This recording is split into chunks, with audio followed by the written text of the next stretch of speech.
Croeso I bysgota Cymru. Welcome to Fishing in Wales.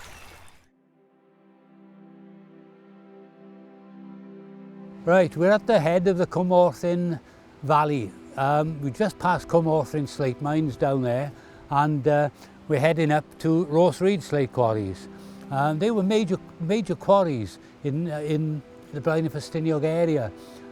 They're called quarries when really they were mines, because when you go past them you'll find all adits where they mined into the mountains, opening up big caverns. But I've read that they're called quarries simply because the safety regulations on quarries were less stringent than if they were mines. That's what I've been told. The Cwmorthyn was known as the slaughterhouse. Simply, well, you can use your own imagination to work out why, because working in them was exceedingly dangerous. The miners who worked in these quarries, their main passion very often was going to chapel and then coming up to the mountains fishing. And they would come up on a Friday night, and very often they'd fish overnight because that's the only time they had.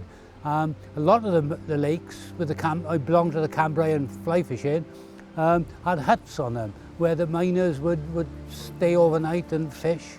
And really, North Wales Lakes is the spiritual home of llyn fishing in Wales. So to come up here really is a pilgrimage. I like to use the old traditional flies. They develop sort of patterns of flies for these mountain lakes unique to the area. They tended to be very dark, sombre flies, and they're quite famous for that. That people in more sort of gentler climes would turn their nose up, but these are flies that worked.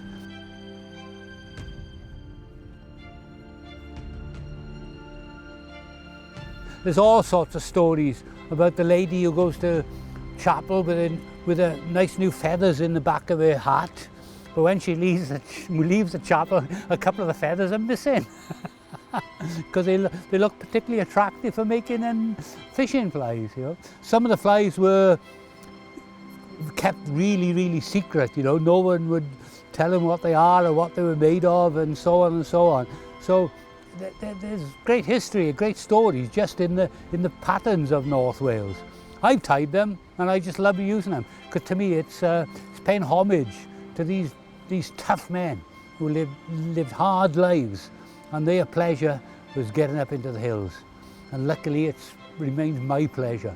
I can't get up here enough. Discover fishing in Wales